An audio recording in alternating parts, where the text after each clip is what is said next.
The Rebel Moon prequel comic series comes to an all-out battle conclusion to protect Lord Shasu's world from the Motherworld forces. Was it worth it? Is it a good miniseries? Did it make Zack Snyder's Rebel Moon films better? Let's hold on to that answer. We'll talk about it in our review of Rebel Moon House of the Bloodaxe number 4 from Titan Comics. See you in 3. Welcome back to Comical Opinions. This is our review of Rebel Moon House of the Bloodaxe number 4. Before we dig into the finale, let's take less than 60 seconds to recap what happened in issue number 3. Devra and Darien have now both split them from their father, but for different reasons and in different ways. Darien has decided that he is rather join with the native people in their encampment and basically protect their home world because he has now developed a cultural bond with the native peoples. Devra has split with her father because she is constantly urging him and encouraging him to take action to fight against the invading Motherworld forces, and he refuses to do so. And now she's completely lost faith in him. So the two siblings have both separated from their father, but for different reasons, which now brings them together, both on the opposing side of their father.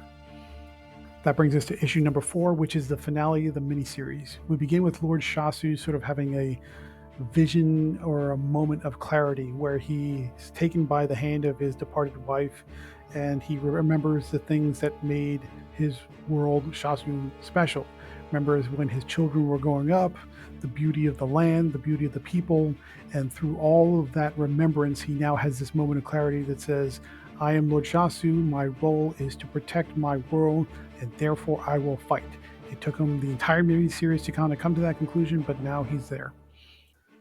When the ground forces and the rebel forces are still doing battle outside and near the palace, Colonel, who is up in orbit in her battleship, has lost complete patience waiting for Lord Shasu to acknowledge her demands to turn over the rebels.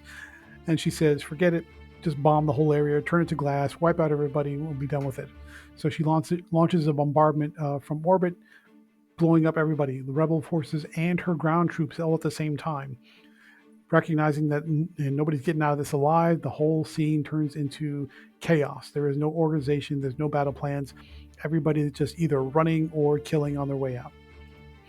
In the fire and the smoke and the chaos, Lord Shasu emerges, standing on top of a boulder, and he lifts his sword and he says, I am the protector. Come to me, my people, gather with me, and we're going to rally, and we're going to defend ourselves and fight off these invaders and protect our home.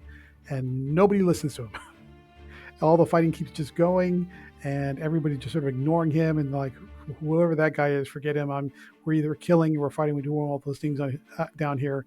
And he realizes that he's achieved this moment of clarity about his role and his destiny, and he's achieved it too late.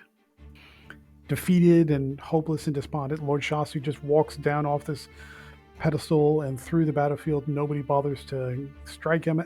Nobody bothers to interrupt him. And he just sort of goes off in a corner to feel sorry for himself, and he takes refuge in the hull of a crashed shuttle. Another fighter comes up to him, and it's his son, Darien, and he's like, oh my goodness, my son, finally, you're with me. We're going to do this together, father and son. We're going to join forces, and we're going to turn the tide. And Darien says, nope, I don't turn the tide with traitors, people who turn their back on their world. And the shaman leader, who is part of the rebel forces, comes up with an axe and kills the king. Although we don't see how or why the fight eventually ends, and now that the Lord Shasu is dead, Devra has been named as the new leader and Lord Shasu of the planet in service to Belisarius from the Motherworld. And that's just how it ends. There's nothing beyond that. The connection, well, we'll talk about that in a minute. Let's keep it neat and orderly. We'll talk about the technical aspects, starting with the character development. The first 3 issues were all about Devra and Darien figuring out their place in the world and in the galaxy, how they were embracing different ideologies, how they were embracing who they were as far as, do they ally themselves with the Motherworld? Do they fight against the Motherworld? Do they take stock in the spiritual aspects of the native people or something in between. It was all about the siblings. This last issue is really all about Lord Shasu and how he becomes a tragic figure where he realizes who he is, but he realizes it's too late and it costs him everything. And so, literally, there was no point to him coming to that discovery or that realization because it doesn't go anywhere. But the focus is on Lord Shasu. Let's switch gears to talk about Clark Bent's art. Generally speaking, it's good, it's okay. The costume designs are uniquely done, and the aesthetic of the whole comic feels like it's part of that Rebel Moon film aesthetic, so that feels there's consistency there, and then there's a lot of drama that's infused into each one of the panels and the pages and the scenes as a whole. Where it gets a little funky is in the panel composition and layout, particularly with inset panels.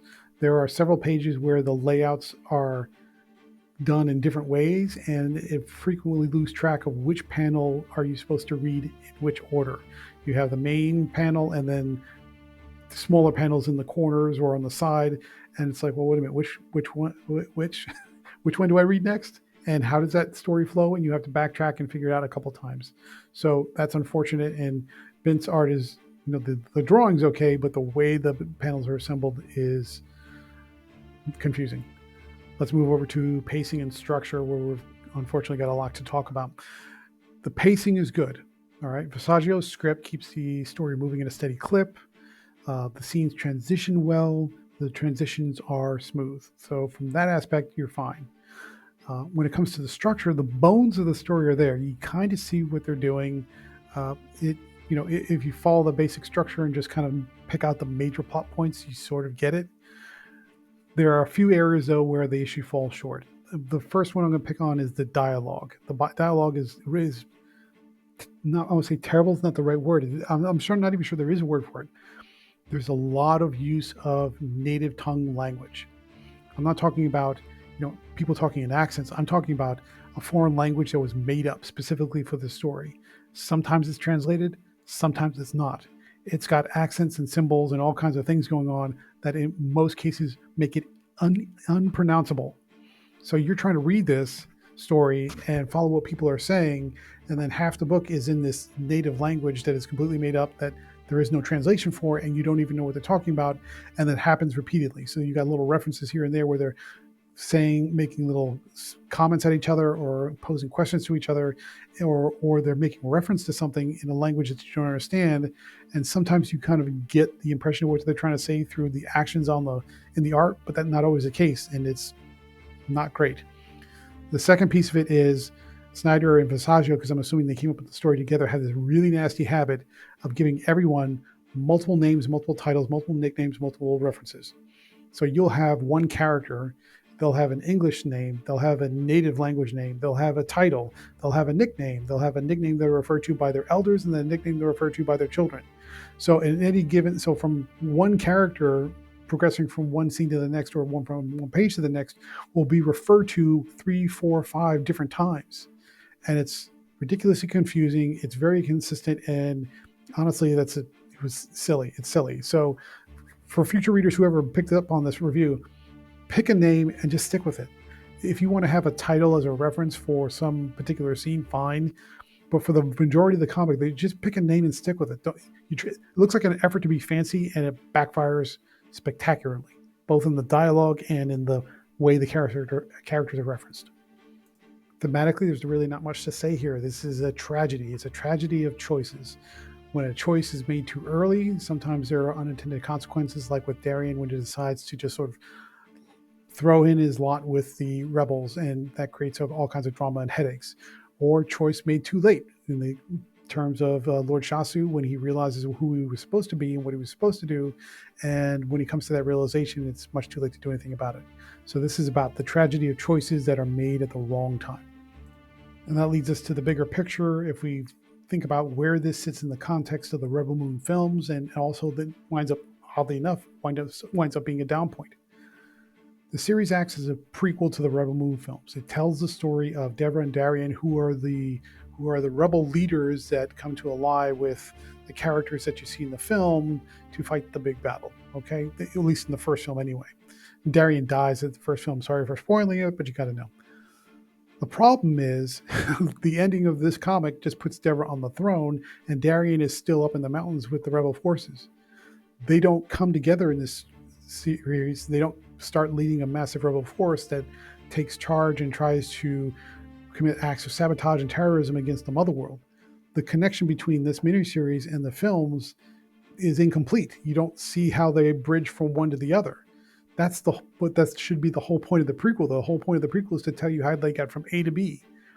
What this prequel does, it tells you how you got to from A to A.1 or 8.2. You don't get to B. And so now there's this huge gap of what was the point of this in the first place? You barely see these characters in the film. Their participation is minimal at best. They're side characters that are barely there. Why did anybody think that these characters were so vastly interesting that you needed an entire comic prequel series to tell their story, and then not even make the connection between where it ends to where the film starts? I don't know what they were thinking, but whatever they were thinking, it didn't make sense. So final thoughts. What do we think about Rebel Moon, House of the Bloodaxe #4 from Titan Comics? Kind of ends on a head scratcher. It's no other way to sound it. Say it. There's lots of action. There's violence. There's dramatically framed moments. But you get some wonky, tongue-twisting dialogue, especially when they use the native language that's made up and can't even pronounce. And the background story of these two characters who are just minimal side characters in the film doesn't explain how they got from the end of this series to the film, which is supposed to be the whole point of a prequel in the first place. Therefore, we're going to give Rebel Moon, House of the Bloodaxe #4 a 4 out of 10. No, sorry, there's no way to grade this well. This just was not. This entire miniseries, from concept to execution, was ill-conceived right from jump. So there it is. What do you think? Are we off base? Did you watch the Rebel Moon films? Did you love the Rebel Moon films? Inside bit of information, we did not. So were you encouraged to pick this up? Have you read it, and what do you think? Want to know your thoughts? Leave a comment down below. Let us know, and maybe we'll have a conversation about it. Maybe we were wrong. I'm open to hearing an alternate opinion. But please leave a comment. Otherwise, like, share, comment, subscribe, and please stay tuned through the outro for the next review.